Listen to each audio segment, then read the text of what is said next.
What's going on, people? So, what is it? Two, three pairs of shoes here. Uh, Two are for me, one is for my cousin. So, that's kind of what's going on here. I'm going to jump into this first box. It's something from Adidas, right? Which, actually, speaking of, I was just online moments ago ordering a pair of, what is it, the Harden 10? Like James Harden, the basketball guy, right?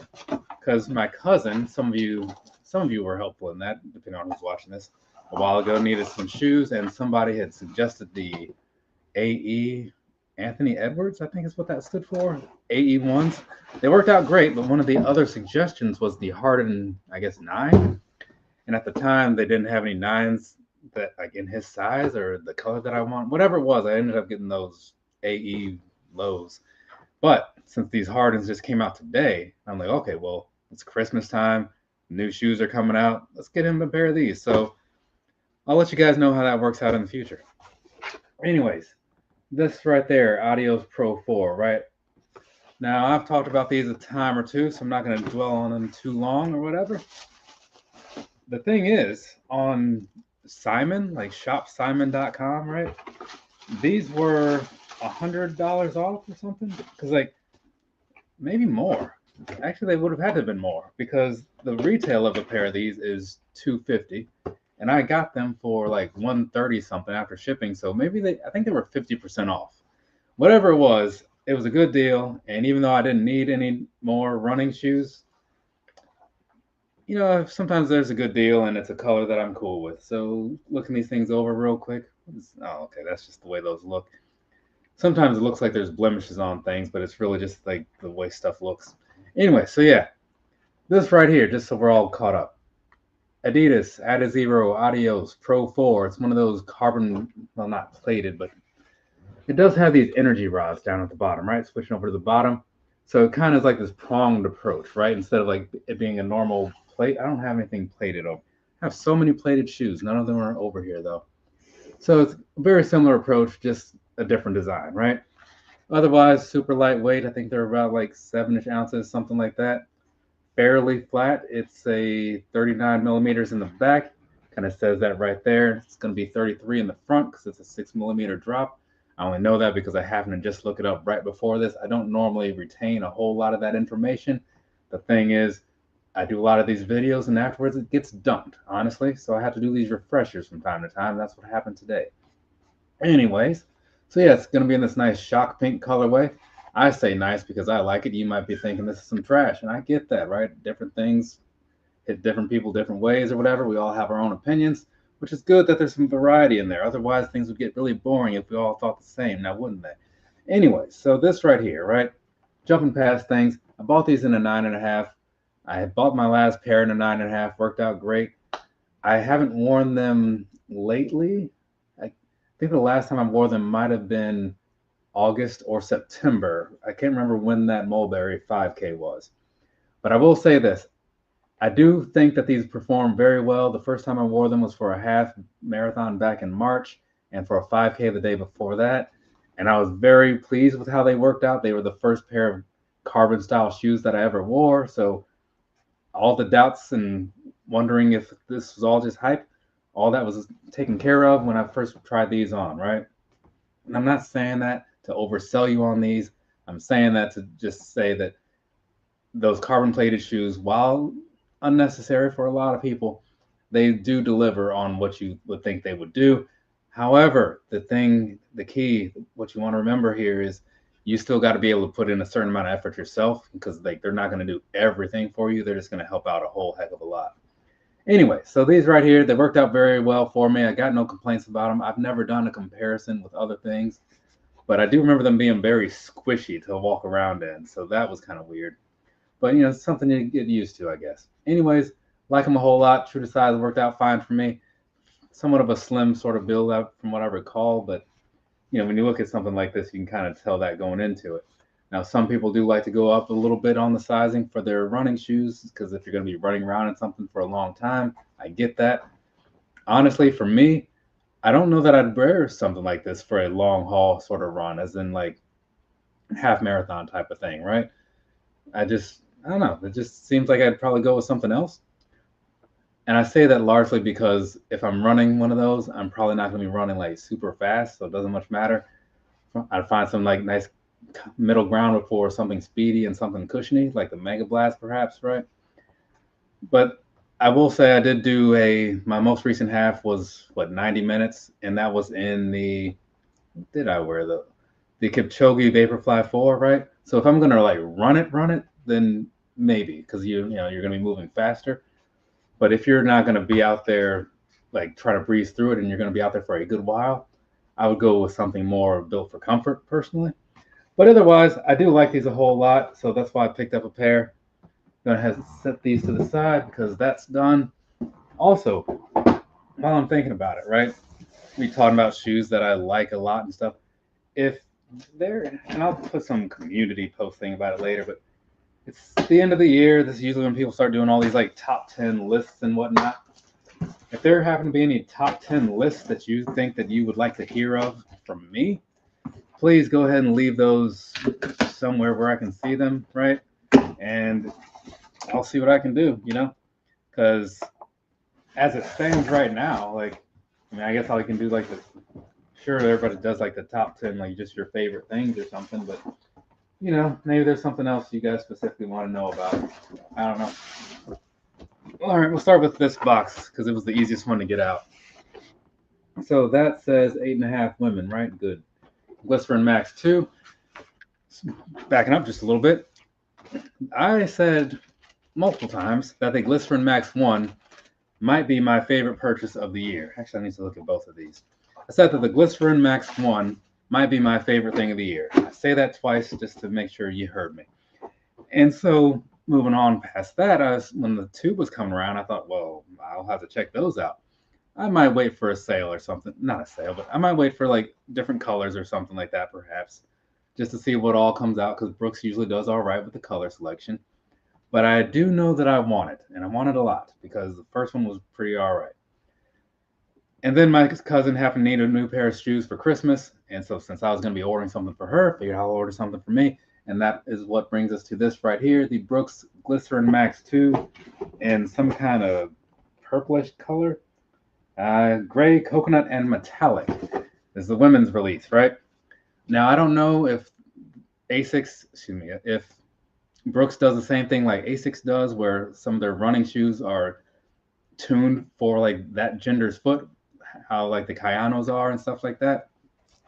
If they are, then you're going to want to stick with whatever gender is right for your feet.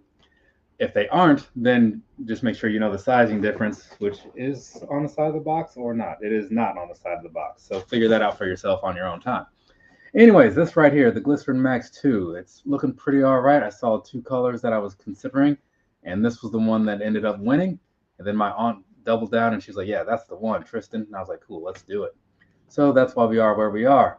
It's kind of cool. It's got this little vented looking system going on the side here, right? Kind of see that whole thing in there. You can kind of see inside.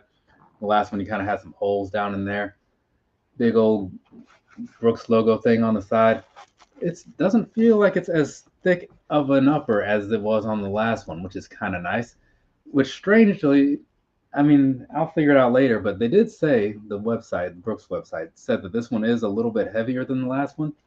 So we'll see where that's coming from, because it seems like the upper itself might be a little bit lighter.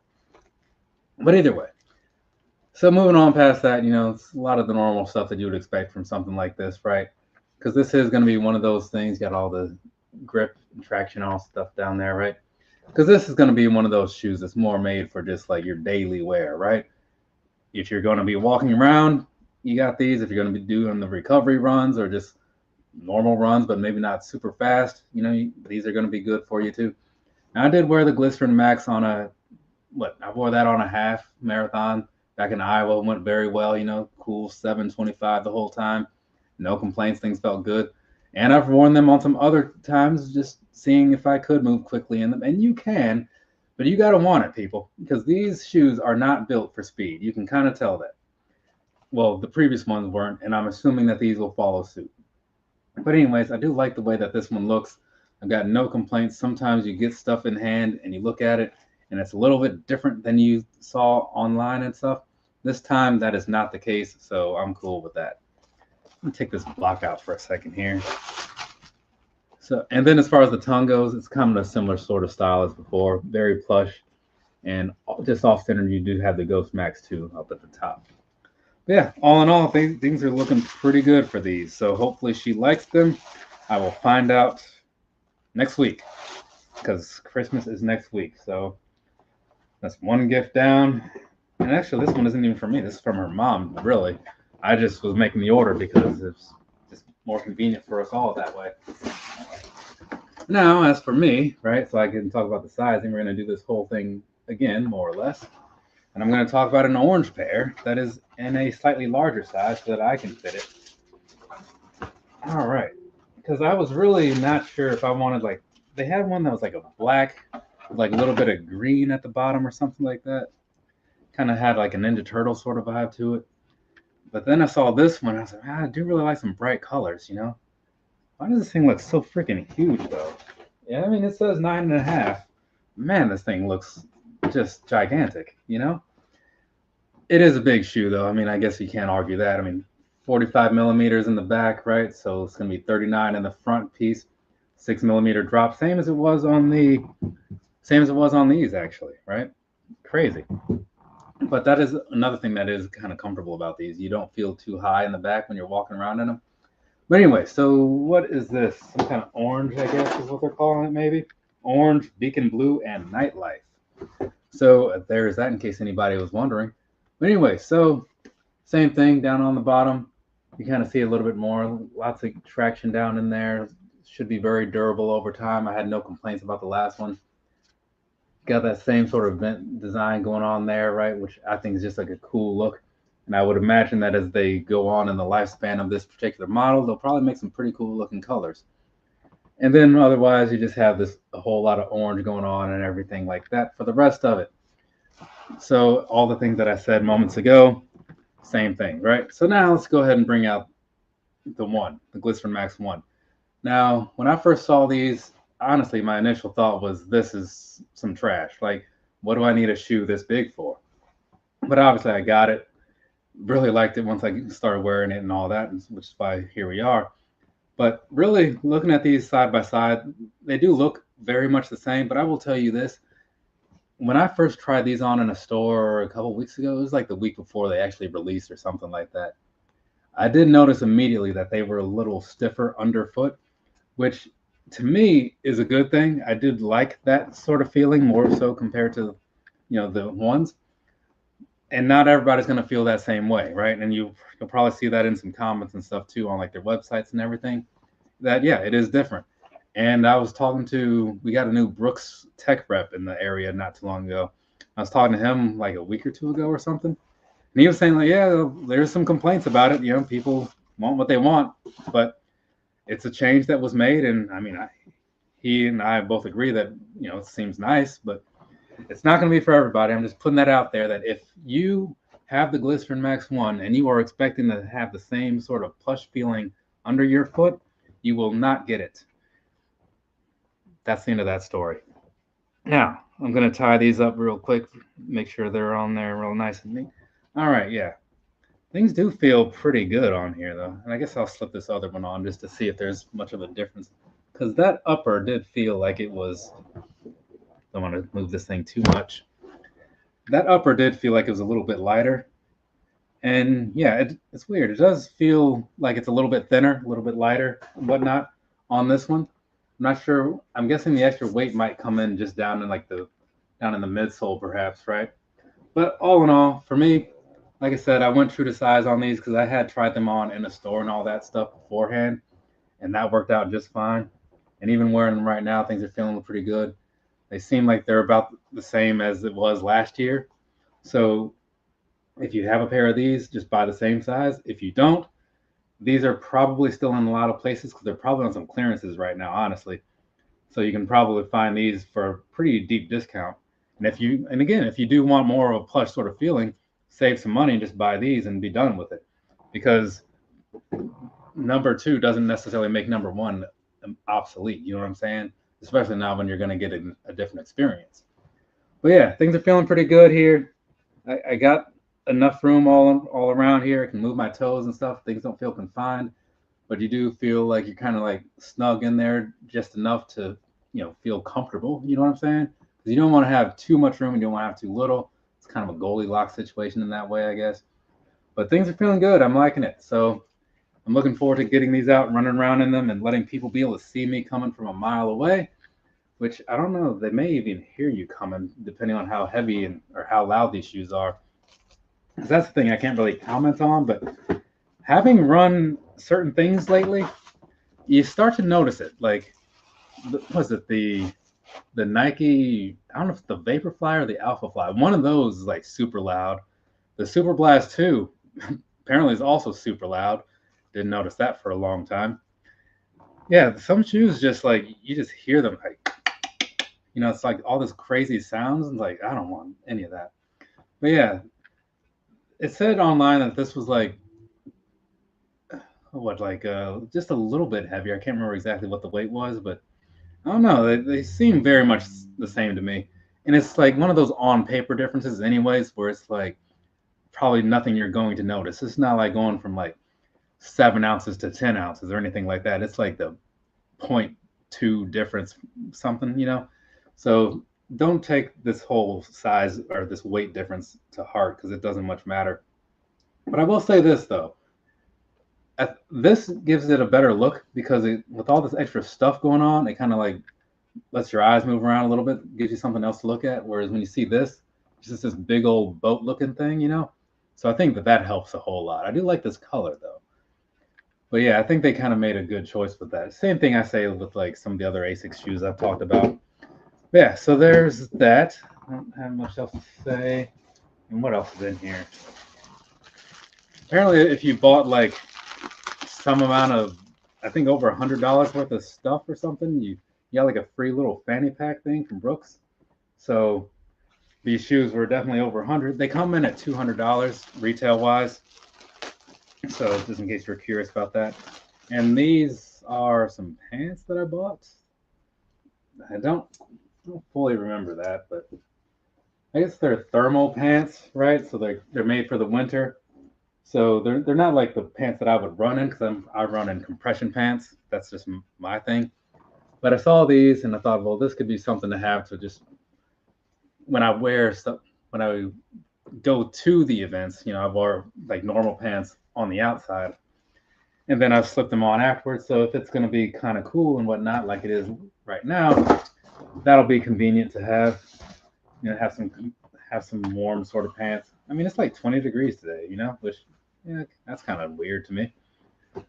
But anyway, so there's that. Real quick, I am gonna talk about this in a second here, but I'm gonna talk about this John Cena thing while I'm thinking about it. Also, before I mention that, let's see. I doubled down on the Glizzy Max V1. Let's put this on. Otherwise, it just looks like I might be talking to myself.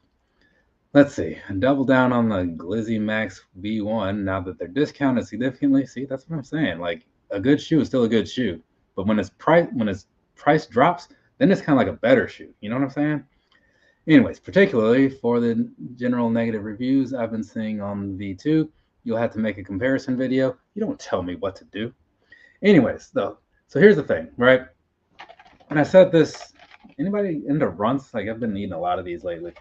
So I've said this before. I'll say it again right now. I see a lot of negative reviews about everything, right? It's stuff that I sometimes agree with, sometimes I don't agree with it, right? But the thing to me is that most people like to be a little negative, right? And when it comes to like leaving reviews and stuff, putting your comments out onto the internet. If every person that bought something left their own comment, it'd probably like outweigh the negative with like more good in a lot of cases anyways. Because if something shows up and it does exactly what you want it to do and you're cool with it, lots of times you just call it a day and you move on. If you get it and like those laces are a little too short or that pink isn't vibrant enough for you, or maybe the fit is just a little off, you're going to make sure that the world knows about it in a lot of cases, and then you'll see the negative reviews. So to me, you don't want to just completely like disregard them because some of them do have some value in them, yes. But Not all of them, right? Because sometimes it is just one of those things. Now, at the end of the day, when it comes to all this shoes and stuff, it is very subjective to an individual. And it's like, well, what do you even want out of something, right? For some people, when that changes to like a stiffer feel, going from the two to the one, right? Well, some people are gonna like that, and if you're in that ballpark, cool. And if you're not gonna like it, and that's cool too. At the end of the day, there's a whole lot of people making a whole lot of stuff, right? So you can either buy the previous thing or jump over to another brand and buy someone else's thing. You're not gonna go shoeless, right? So I think that's all that really matters. But to me, I get the negative things and I get that making people want to like stay away from something. But sometimes you just might want to like try to look into it for yourself if you happen to have the option to. So you drop by Dick's Sporting Goods or wherever you can find a pair of Glycerin Maxes.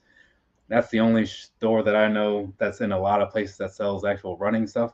Fleet Feet, I guess. Fleet Feet is a common one too, right? I don't know of any other like nationwide type retailers though. But yeah, that's just my piece of it. So do whatever. Okay. So now moving on. Oh yeah, the John Cena thing. That's where we're going with that.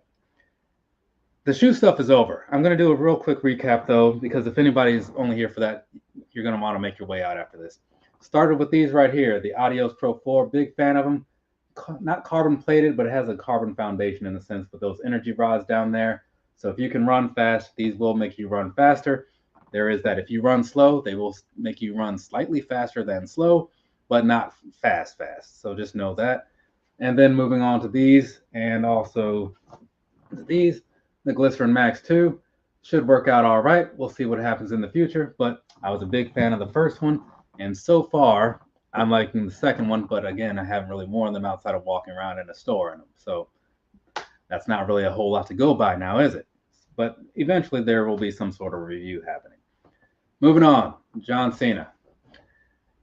First off, this dude is a liar, right? He spent 20 something years telling you, oh, don't give up and all this stuff, and then that's what he does. I don't know about all that, right? It seems like a bad way to go out, You just let everybody down. But I will say this, though, putting that aside, for a long time, I would see the guy on TV and I would think, man, this guy is just like everywhere. He just will not stop being in my face. But then you start to kind of like think past that and just like take him as he is and like, you know what? He is actually like entertaining. He is putting on some good matches. He's like reliable. He's like always here, which for a very physically demanding job, like that kind of says a lot. So then, there's a lot of things to respect about that.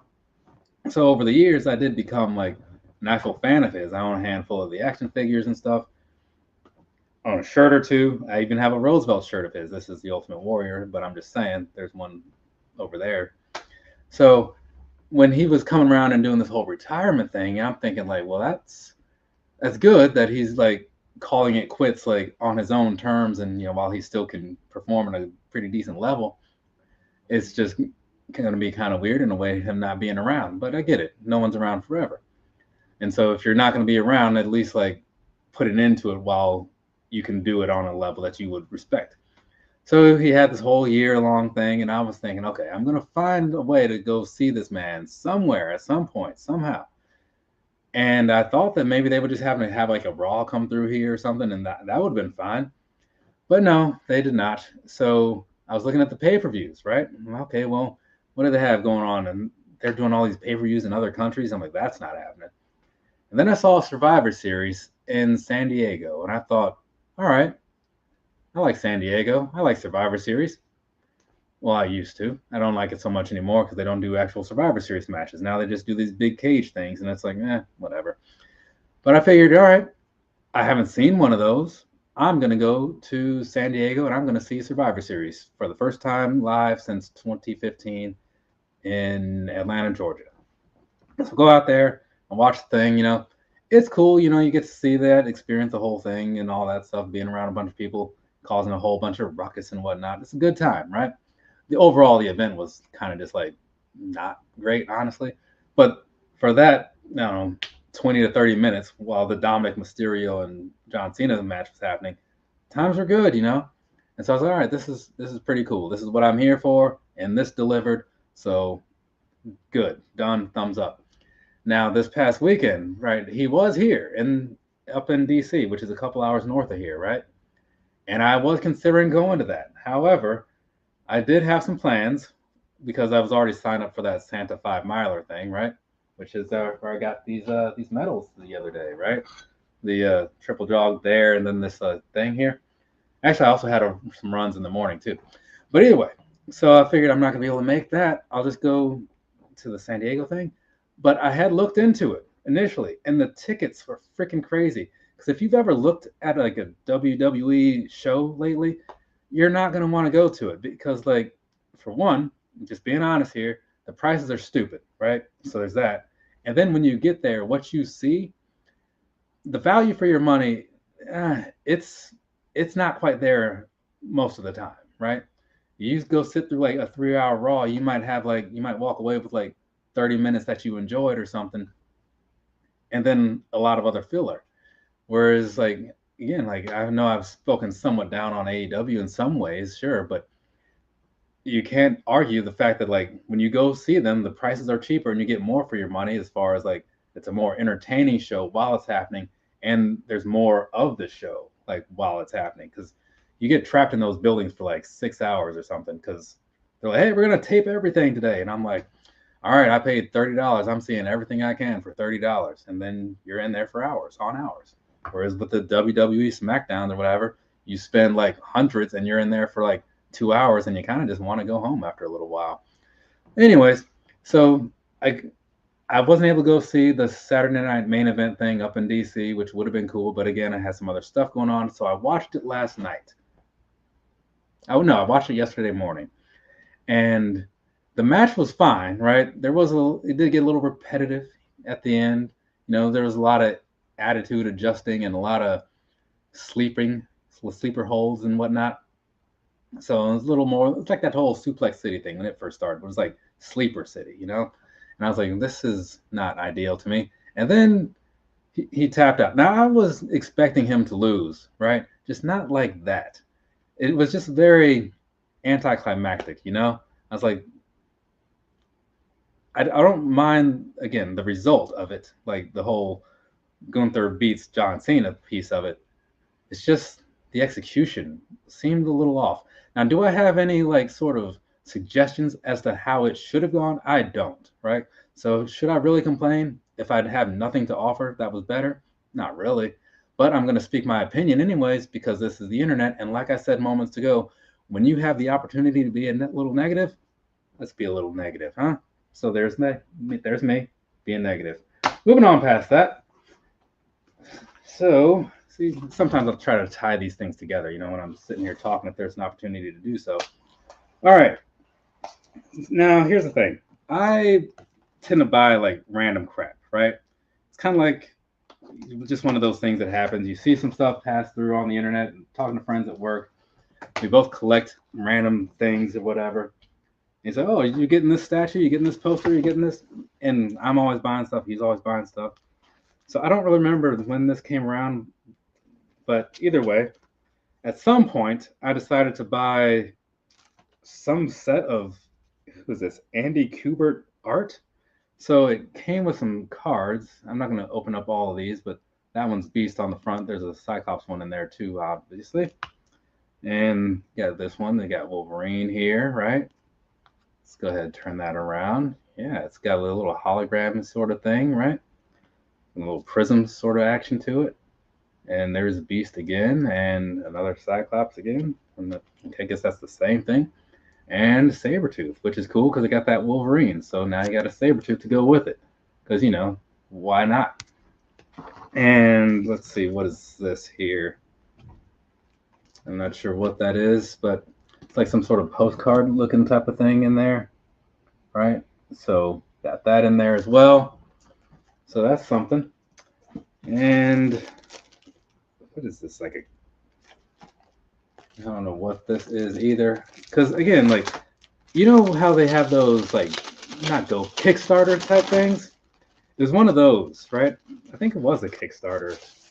But you know, you just have stuff and you go and you get it, and And then you end up with a bunch of crap that you don't know why you bought it. So you got this here, Wolverine.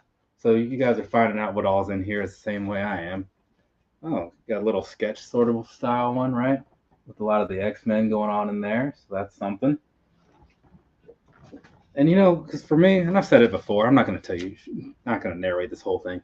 I've said it before, right? Hey, I remember having this comic when I was in 6th or 7th grade when the Fatal Attraction storyline kicked off, right?